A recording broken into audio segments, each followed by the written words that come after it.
এই নোংরা নিকৃষ্ট রাজনীতি করার জন্য আপনারা আমাকে বলছেন ইখওয়াতুন। ইখওয়াতুন মানে কি? শত্রু। জান্নাত আগে না বঙ্গভবন আগে? আহলে হতে চাইলে সব দল ছাড়েন। সারা দেশ চলছে এক পথে, কে কটা ভোট পাবে, একটা ভোট বেশি পেল ও বা তিনি হবে দেশের এমপি মন্ত্রী, কিসব বলতে হয়। লাভটা কি? তো জীবনের লক্ষ্য কি? তোমার জীবনের লক্ষ্য বঙ্গভবন, আমার জীবনের লক্ষ্য জান্নাত। পার্থক্য আছে না? জান্নাত আগে না বঙ্গভবন আগে? এক্ষুনি যদি মরে যায় ইনশাআল্লাহ জান্নাতে যাবো, এই বিশ্বাস তোমাকে নিয়ে কাজ করতে হবে। কালকে যদি রাজশাহী ফেরাসা গাড়ি অ্যাক্সিডেন্ট করে মরে যাই ইনশাআল্লাহ আমি জান্নাতে যাবো, এই আকাঙ্ক্ষা নিয়ে আমাকে কাজ করে যেতে হবে। কিসের চীন, কিসের আরব, কিসের ভারত, সবই মুসলমানের। মুসলমানের জন্যই আল্লাহ পাক পৃথিবী সৃষ্টি করেছেন, কাফেরের জন্য করেন নাই। কোন কাফের জান্নাতে যাবে না, কোন বেদাতি জান্নাতে ঢুকবে না, কোন মুশরিক জান্নাতে যেতে পারবে না।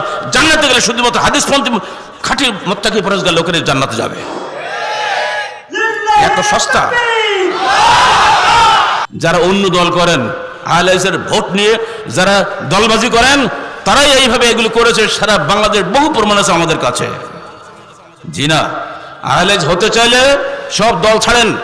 কুফরি রাজনীতি আর ইহুদি অর্থনীতি অবশ্যই তওবা করতে হবে। কুফরি রাজনীতি, ফেরকাবন্দির রাজনীতি, দলে দলে ভাইয়ে ভাইয়ে মারামারি লাগাই দাও, দেশের মধ্যে পরস্পর খুনোখুনি লাগাও, এর নাম নাকি রাজনীতি? আপনি এক দল, আমি এক দল, মিছিল বের করতে দেবে না, গাড়ি ধর্মঘট, রাস্তায় গেলে গুলি, লাঠি, মাথা ফাটানো। এমনি করে এই কয়েকদিনের মধ্যেই 133 জন মরেছে আর প্রায় 300-র মতো আহত হয়েছে, সব পঙ্গু হয়ে গেছে। এর নাম কি রাজনীতি? ভাইয়ে ভাইয়ে মারামারি, এমন যে বড় ভাই ছোট ভাইকে মারে, এমনকি আপনি শুনলে থয় যাবেন, পত্রে পড়ে যাবেন অনেকের বউ তালাক হয়ে গেছে। বউ একদল করে, স্বামী একদল করে, অতএব বউ তালাক। আছেন কোন দেশে? এই নোংরা নিকৃষ্ট রাজনীতি করার জন্য আপনারা আমাকে বলছেন? মুসলমান ভাই ভাই আল্লাহ কি বলছে? কুল্লু মুসলিমিন, বলেন আরে মূর্খ নাকি সব? কুল্লু মুসলিম তারপরে কি? ইখওয়াতুন। ইখওয়াতুন মানে কি? শত্রু। প্রত্যেক মুসলমান ভাই ভাই হবে। এই ভাই ভাইকে ধ্বংস করে এই তন্ত্র মন্ত্র। ভাই ভাই কেউ থাকে না। যারা দুনিয়াবী স্বার্থ দেখে তারা দিনও হারায়, দুনিয়াও হারায়। দিনের কাজ করবেন দিনের স্বার্থে, দুনিয়ার স্বার্থে নয়। ঠিক দুনিয়ার জন্য দুনিয়া করবেন, সে দুনিয়া ভাবেন, আখেরাত পাবেন না। আর আখেরাতের জন্য দুনিয়া করবেন, দুনিয়া আখেরাত দুটোই হারাবেন। আর দুনিয়ার জন্য আখেরাত করবেন, দুনিয়াও শেষ, আখেরাতও শেষ। মূল কথা হচ্ছে ওয়াতাসামু বিহাবলিল্লাহ, তোমরা আল্লাহর রজ্জুকে ধারণ করো। রজ্জুটা কি? কোরআন হাদিসের ব্যাখ্যা হচ্ছে রজ্জু হচ্ছে কোরআন এবং হাদিস। রজ্জু কোনো ফেকার বই নয়। আর বলতে হবে রজ্জু আপনাদের তৈরি করা কোনো সংবিধান নয়। রজ্জু আল্লাহর পাঠানো ওহীর বিধান, কোরআন এবং হাদিস। মুসলমানকে, শুধু মানব জাতিকে বলা হয়েছে রজ্জু ধরার জন্য। আমরা সেই হুকুমটাই মেনে চলার চেষ্টা করছি। আমাকে রিমান্ডে নিয়ে জিজ্ঞেস করা হচ্ছে আপনি দেশের সংবিধান মানেন না? বলে হ্যাঁ, কেন মানবো না? মেনেই তো চলি। এই যে আপনি বলেছেন তবলিগ ইস্তেমার ভাষণে, আমার ভাষণটা নিয়ে আমাকে দেখাচ্ছে আমরা কোরআন হাদিসের বিরুদ্ধে। এমন কি সংবিধান হলেও, এই হলেও কথা দেখে ওরে বাপরে বিরাট পয়েন্ট একটা পেয়ে গেছে, ফাঁসি তো দিতে হবে। কি দিয়ে দেবে? কোন পয়েন্ট তো খুঁজে পেতে হবে তো। আমি তখন বললাম ঠিক আছে, ধন্যবাদ আপনাদের, আপনার সবাই মুসলমান কি না তাই বলেন। তাহলে আমরা মুসলমান। আমি অবশ্যই সংবিধান মানি। এমন সংবিধান মানি যে 1400 বছরে একটা সংশোধনী আসে নাই।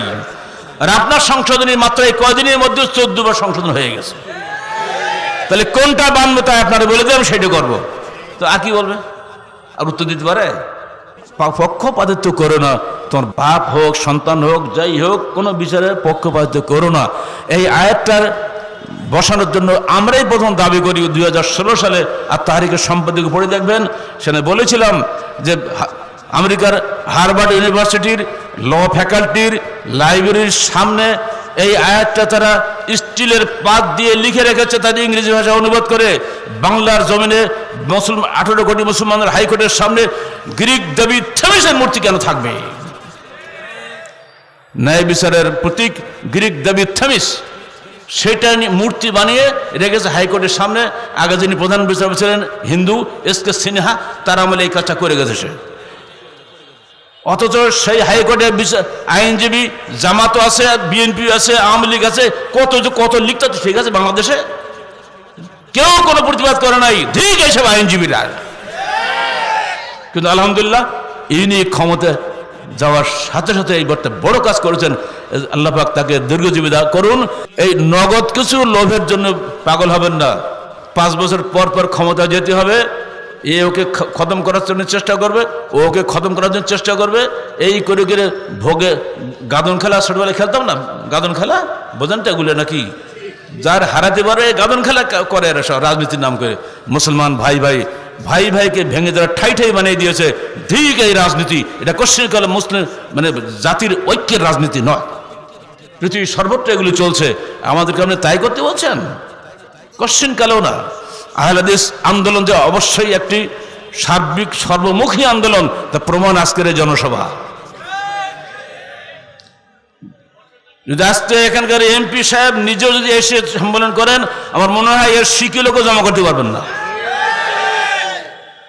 কিন্তু আমাদেরকে সব দলের লোক ভালোবাসা এই কারণে, আমরা যে কথাগুলো বলি কোরআন হাদিসের কথা বলি, আর কোরআন হাদিস আল্লাহ প্রেরিত চূড়ান্ত সত্যের উৎস। এই সত্য প্রত্যেক মানুষের জন্য, হিন্দু হোক, মুসলমান হোক, বৌদ্ধ হোক, খ্রিস্টান হোক, প্রত্যেক মানুষের জন্যই এই সত্য মহাসত্য লুকিয়ে রয়েছে। যদি কোনো মুসলমান এটা অনুসরণ না করে সে যেমন জাহান্নামী হবে, ঠিক কোনো হিন্দু যদি হাদিস করে অনুসরণ না করে মুসলমান নয়, সেও তেমনি জাহান্নামী হবে। তো হিন্দু ভাইদেরকে বলছি, আমরা সবাই এক আদমের সন্তান, আমাদেরকে আপনাদের শত্রু মনে করবেন না। আমার সাক্ষাৎকার বেরিয়েছে, এর সংখ্যা তাহারিক পড়ে দেখবেন, বোধহয় গত সংখ্যা গেল নাকি, কি বলে ডয়েসে ভেলে কোথায়, জার্মান না, জার্মান বেতারের সঙ্গে আমার সাক্ষাৎকার নিয়েছে, ওটা আপনার পড়ে দেখবেন। হিন্দুদের সম্পর্কে আপনার মনোভাব কি পরিষ্কার বলে দিয়েছে। আমি শেষকালে বলে দিলাম, আমার রসুলের বাড়িতে খাদেম ছিল ইহুদি। যে রসুলের বাড়িতে খাদেম থাকে ইহুদি, সেই রসুলকে কি আপনি সাম্প্রদায়িক মনে করতে পারেন? আমার নিজের বাড়িতে পর্যন্ত একটা হিন্দু আছে, সাঁওতাল। মানুষ হিসেবে সবাই এক আদমের সন্তান।